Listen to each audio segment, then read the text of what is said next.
Have you ever wondered about the deep, unbreakable bond between a people and their land? What happens when that bond is systematically severed? And what does the long journey back home look like? Today, we embark on a profound exploration, delving into a story that spans continents and centuries. This isn't just a tale of geography, it's a saga of identity, resilience, and the relentless pursuit of a place to call home. We're going to uncover the history of the black man's land, a trilogy of displacement, struggle, and eventual reclamation. This is a story that has shaped our world in ways you might never have imagined. From the vibrant, self-sufficient kingdoms of ancient Africa to the brutal dawn of the transatlantic slave trade, the first chapter of this story is one of profound loss. Imagine sprawling empires and communities, each with a deep spiritual and physical connection to the earth beneath their feet. Land was not just property, it was ancestry, sustenance, and the very core of culture.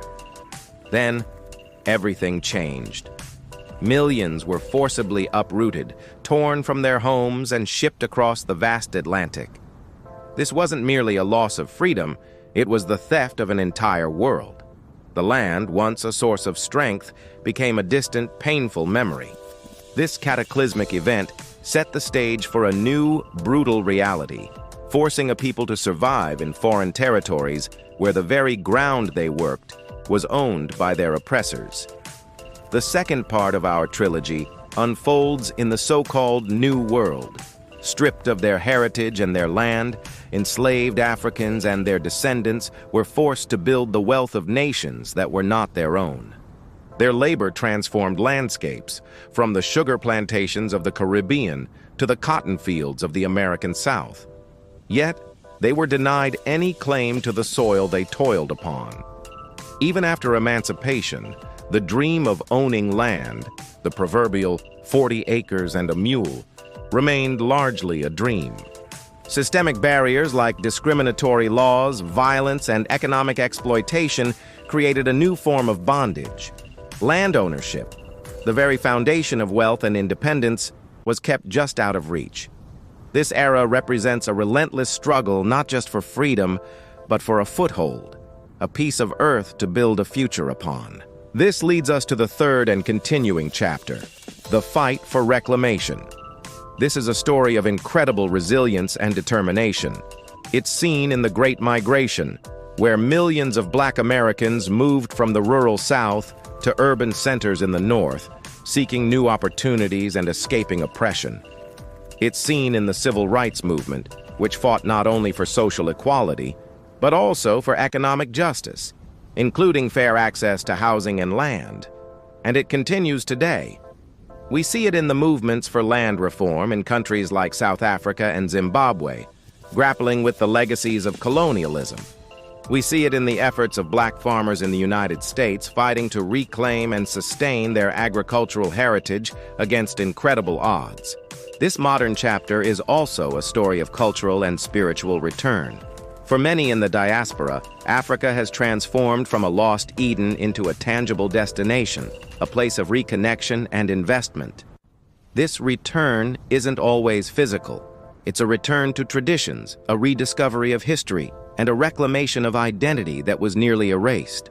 Movements like Pan-Africanism have long championed the idea of a unified continent and a shared destiny for all people of African descent.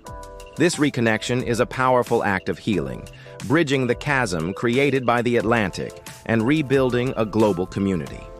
It's about more than just geography. It's about reclaiming a sense of belonging that was stolen centuries ago. So, why does this trilogy of land matter so much today? Because the legacy of this history is all around us. It's in the persistent wealth gaps between racial groups, which are directly tied to historical disparities in land ownership. It's in the urban landscapes of our cities, shaped by segregation and redlining. It's in the ongoing debates about reparations and restorative justice.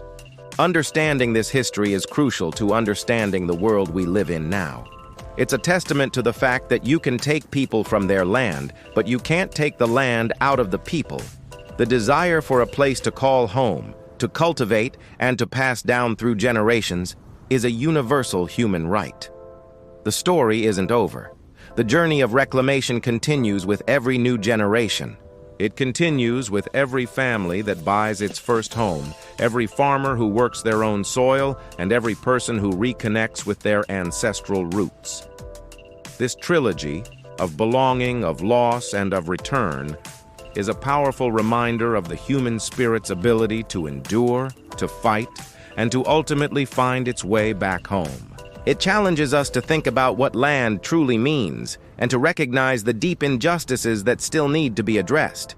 It's a story that belongs to all of us, a crucial piece of our shared human history.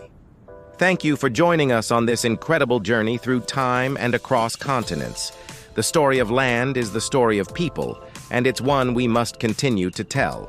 If this documentary moved you or taught you something new, please give it a thumbs up and share it with others. And to continue exploring a wide range of important stories like this one, make sure you subscribe to our channel and hit that notification bell. We appreciate your support. See you next time.